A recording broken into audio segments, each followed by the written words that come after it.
Katika kona ya kaskazini mwa Tanzania, chini ya kivuli cha mlima Meru, kulikuwa na familia iliyojulikana kwa kila mtu, familia ya Mwansasu. Walikuwa na kila kitu: pesa, heshima, biashara zenye mafanikio, majumba yaliyojaa samani kutoka nchi za mbali, magari ya kifahari na marafiki wa kila daraja. Lakini kila mara walipoketi mezani, walibaki watatu: Amani Mwansasu, mkewe Rose, na binti yao mrembo Lulu. Watu wengi walidhani Lulu alikuwa mtoto wao wa kuzaa, waliyesubiri kwa maombi na machozi. Lakini ukweli uliofichwa ndani ya kuta zile za kifahari ni kwamba Lulu hakuwa damu yao. Aliletwa pale akiwa na umri wa miaka 2 tu. Walikuwa wanasema walimchukua kutoka kwenye kituo cha watoto yatima, kwamba mama yake alimtelekeza mlangoni usiku wa mvua kali. Lakini nyuma ya maneno hayo ya upole, kulikuwepo na fumbo zito lililofunikwa kwa mapenzi na pesa. Miaka ilipita haraka. Lulu alikuwa binti wa kupendeza, mwenye akili na nidhamu ya hali ya juu. Alikuwa fahari ya familia, lakini ndani yake, moyoni mwake, palikuwepo na ombwe ambalo hata mapenzi ya Amani na Rose hayakuweza kulijaza. Wakati mwingine aliposimama mbele ya kioo, alijiuliza, mimi ni nani hasa? Ninatoka wapi? Na maswali hayo yalianza kupata majibu mwaka aliohitimu sekondari. Wakati wa kupangusa makabrasha ya zamani kwenye kabati la chini, Lulu alipata bahasha ya hudhurungi, imeandikwa kwa mkono, nyaraka za mtoto, usifungue. Ndani kulikuwa na jina moja tu lililoandikwa kwa herufi kubwa, Janeth Mwaikusa. Hilo jina halikuwa geni kabisa, ilikuwa ni sauti aliyowahi kuisikia ndotoni, ya mwanamke aliyemwita mwanangu, sauti laini iliyokuwa inarudiwa kichwani kwake kila usiku. Alijua lazima aulize. Alimwendea mama yake mlezi, Rose, usiku mmoja alipokuwa jikoni akitayarisha chai. Kwa upole alimuuliza, mama, jina Janeth Mwaikusa linamaanisha nini kwako? Rose alishtuka. Mkono wake uliokuwa unashika kijiko ulimponyoka. Akasema kwa sauti ya haraka, ni mtu tuliyewahi kumsaidia zamani. Kwa nini unauliza?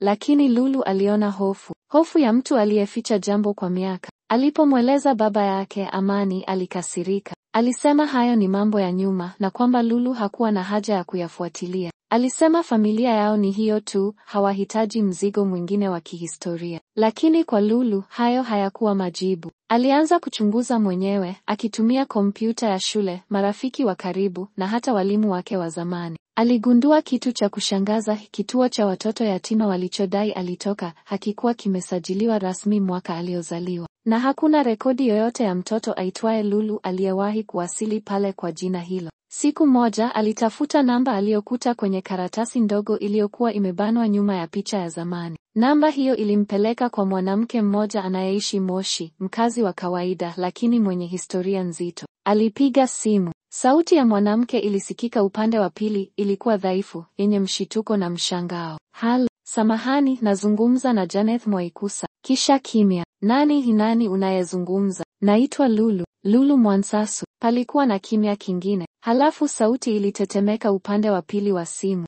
Subiri, umesema Lulu? Ndiyo. Lulu wangu, mwanangu, ni wewe. Kikombe kilianguka upande wa pili wa simu. Na katika kimya hicho kifupi, maisha yalibadilika. Ukweli uliokuwa umelala kwa miaka 18 ulikuwa umeamka. Na hapo ndipo mlango wa siri ulianza kufunguka. Katika familia ya kifahari yenye kila kitu, pesa, heshima na jina, ukweli wa urithi wa damu ulikuwa umeanza kubisha hodi. Na sasa haikuwa tena hadithi ya upendo tu. Ilikuwa hadithi ya ukweli, usaliti na haki iliyocheleweshwa. Je, Lulu atapata majibu? Je, familia ya Mwansasu wataweza kusimama na ukweli huu? Na nini hasa kilitokea miaka 18 iliyopita? Baada ya simu ile ya dakika chache, Lulu hakupata tena usingizi. Kichwa chake kilijaa maswali, moyo wake ukijawa na mchanganyiko wa hofu na tumaini. Je, kweli yule alikuwa mama yake?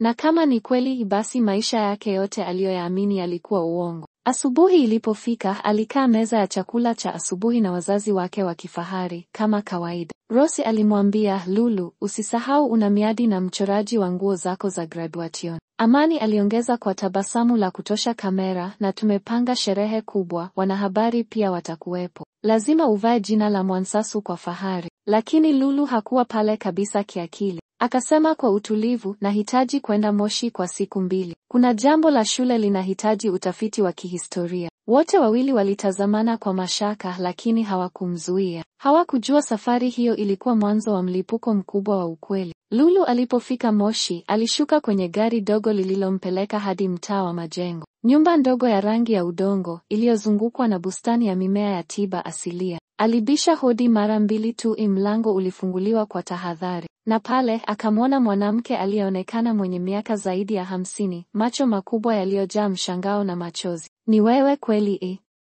Lulu wangu. Lulu alisimama kwa muda akiwa bado haamini. Hakukuwa na ushahidi wowote isipokuwa hisia, lakini hisia hizo zilikuwa nzito mno kupuuzwa. Janeth alimsimulia kila kitu. Jinsi alivyopata mimba akiwa msichana mdogo, akaachwa na baba wa mtoto. Jinsi alivyojifungua hospitali ya serikali, lakini aliporudi siku moja kutoka kununua uji wa mtoto, binti yake hakuwa hospitalini. Aliambiwa mtoto wake alifariki, lakini hakuwahi kupewa mwili wala cheti cha kifo. Nilijua Lulu hajaenda, Janeth alisema kwa sauti ya kuumia. Nilihisi moyo wangu haukuwa mwepesi kama wa mama aliyepoteza mtoto. Nilihisi yuko hai. Niliota ndoto zako kila mwaka siku ya kuzaliwa kwako. Nilijua uko mahali salama, lakini si huru. Lulu alilia. Hakujua atakumbatiaje hisia hizo. Aliporudi Arusha, moyo wake haukuwa ule wa yule binti wa familia tajiri. Alikuwa Lulu, binti wa Janeth, aliyeibiwa, akawekwa kwenye kuta za fedha, na sasa alikuwa anapigania kujua haki yake. Aliamua kwenda mbali zaidi. Kwa kutumia jina la rafiki yake ambaye alikuwa mwanafunzi wa sheria, aliweza kupata msaada wa mwanasheria mmoja mashuhuri jijini Arusha. Wakaanza kuchunguza nyaraka za umiliki, usajili wa ule utoaji wa mtoto. Na kwa mshangao mkubwa, waligundua hakuna mkataba halali wa kuasili. Kulikuwa na karatasi zilizosainiwa na mtu mwingine, si Janeth. Na hapo ndipo Lulu alipoelewa ukweli haukuwa tu juu ya yeye kuibiwa. Ulikuwa zaidi. Ulikuwa juu ya jina, juu ya urithi, juu ya mali, juu ya maisha yaliyotengenezwa juu ya uongo. Usiku mmoja alikaa chumbani kwake na kuwatazama wazazi wake wa malezi kupitia dirishani. Walikuwa sebuleni wakicheka na kufurahia show ya runinga kana kwamba dunia iko salama. Lakini ndani ya Lulu kulikuwa na radi, mvua na mlipuko unaosubiri kuachiliwa.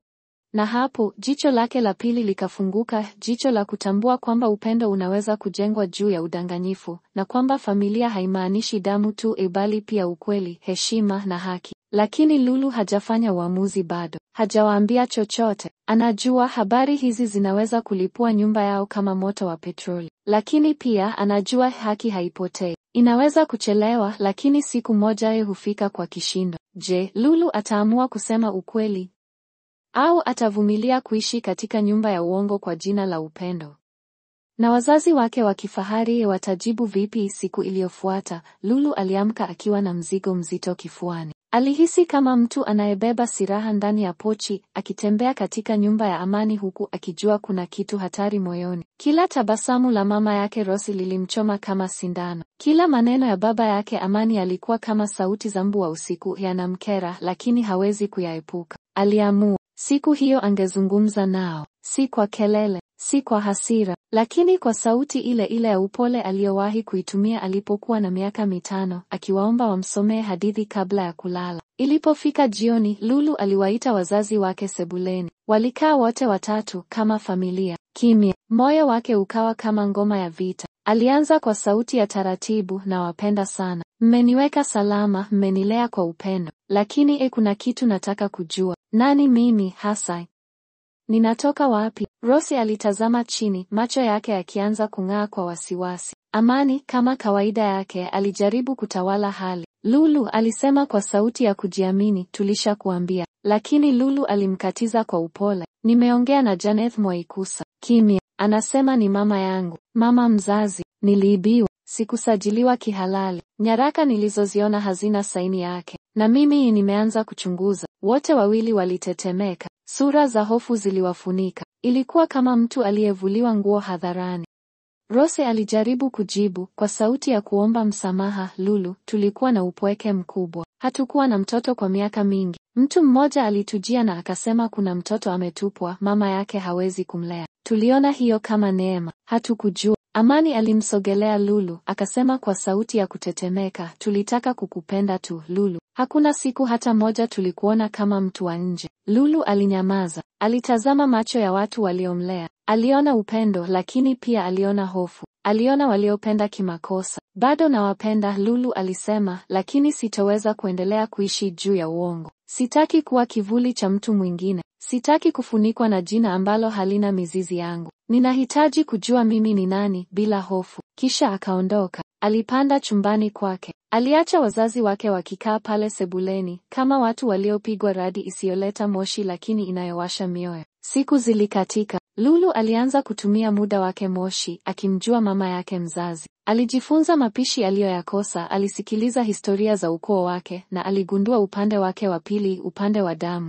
Si upande wa pesa bali upande wa roho. Na kilichoshangaza zaidi, alivutiwa. Siku moja alipokuwa sokoni na Janeth, walikutana na mwanamke aliyekuwa jirani wa zamani wa familia. Alimtazama Lulu kwa muda kisha akasema, macho yako ni ya marehemu bibi yako. Huwezi kukosea. Na hapo ndipo Lulu alihisi upepo ule wa ndani. Upepo wa dhahabu, ule wa kujitambua, wa asili, wa undani. Lakini huku akitulia kwa Janeth, Arusha kulikuwa kumejaa dhoruba. Habari za uchunguzi wa Lulu zilifika kwenye masikio ya baadhi ya watu wenye nguvu. Mwanasheria aliyekuwa akichunguza kesi hiyo alianza kupata vitisho. Nyaraka zingine zilitoweka ghafla kutoka ofisi za umma. Kisha siku moja Lulu alipokea simu kutoka kwa namba isiyojulikana. Sauti ya kiume, nzito, ilimwambia acha kuchimba. Sio kila ukweli una faida. Simu ikakatwa. Na hapo Lulu alielewa hii si tu hadithi ya urithi wake. Ni hadithi ya hila, usaliti na watu waliotumia nafasi zao kuharibu maisha ya wengine kwa jina la furaha yao. Je, Lulu ataendelea kupigania haki yake hata mbele ya vitisho?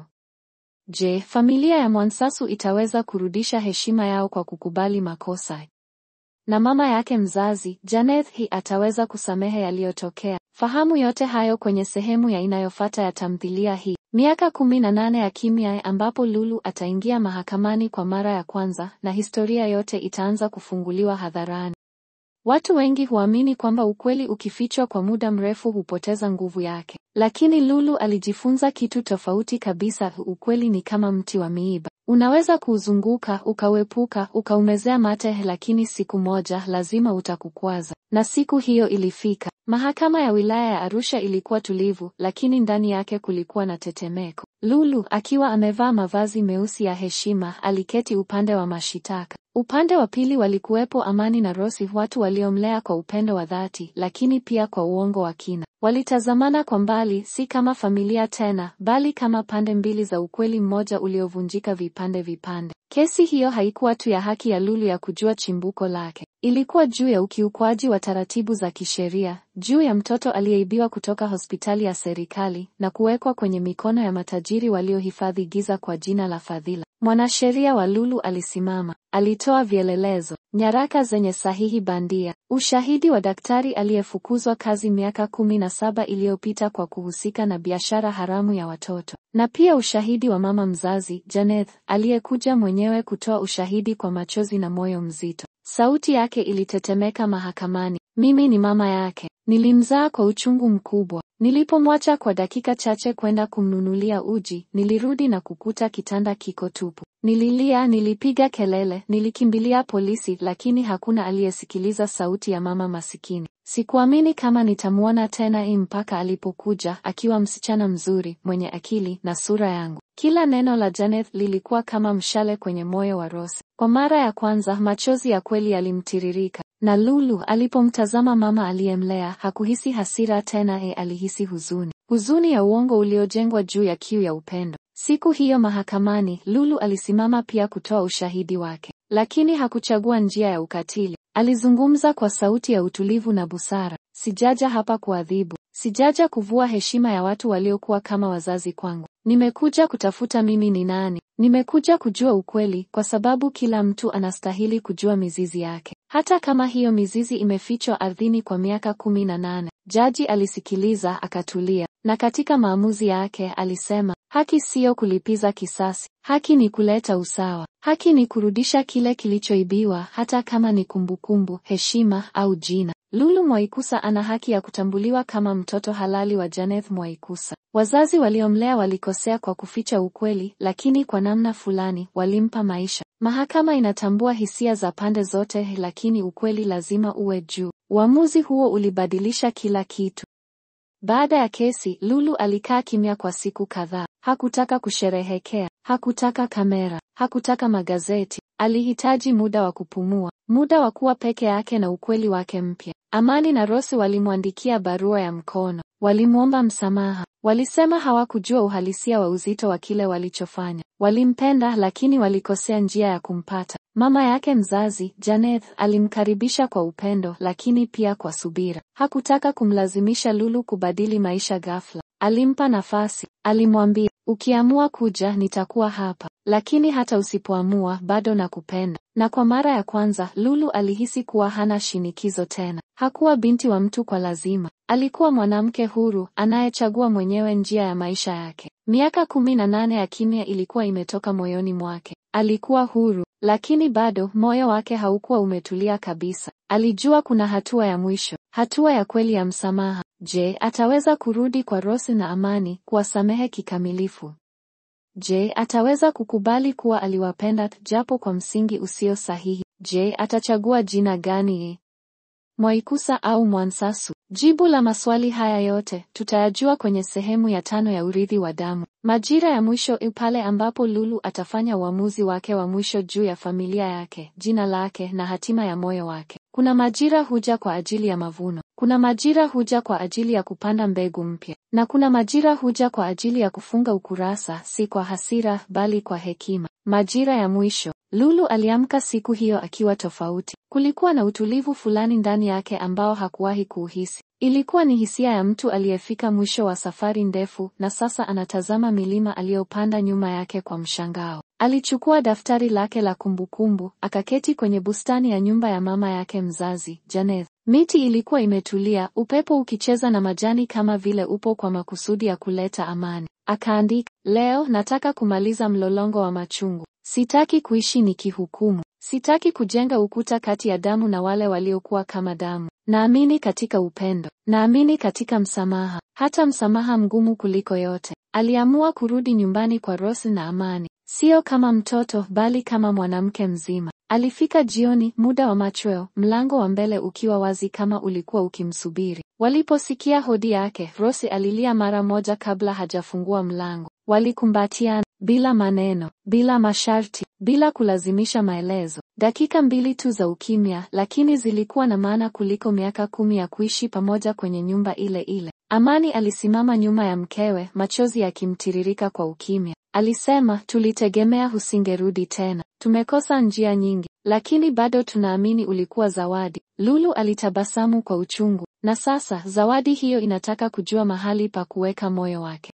Siku zilizofuata, Lulu alijipa nafasi ya kuwa na wote wawili, mama yake wa damu na wale waliomlea. Alikuwa akitumia siku 2 kwa Janeth, siku 2 kwa Rose na Amani. Ilikuwa kama kugawanya moyo kwa vipande vitatu, lakini hakuna kilichopungua. Kila upande ulipokea sehemu yake ya upendo. Lakini jibu la swali kubwa bado lilisalia, atatumia jina gani? Lulu Mwansasu, jina la utoto, la familia ya kifahari, lenye historia ya upendo bandia. Au Lulu Mwaikusa, jina la damu, la mapambano, la uzazi halali. Alikaa usiku mmoja akitazama nyota, akasikiliza moyo wake. Kisha akaandika barua. Wapendwa wangu, nilizaliwa Lulu Mwaikusa. Nililelewa kama Lulu Mwansasu. Leo natangaza kuwa mimi ni Lulu wawili. Lulu mwenye historia ya utata lakini pia historia ya upendo. Sitatupa jina la Mwansasu kwa sababu humo ndipo nilijifunza kusoma, kuota na kupenda. Lakini pia sitapuuza jina la Mwaikusa, maana humo ndipo kuna damu yangu, sauti yangu na mwanzo wangu. Basi nitaitwa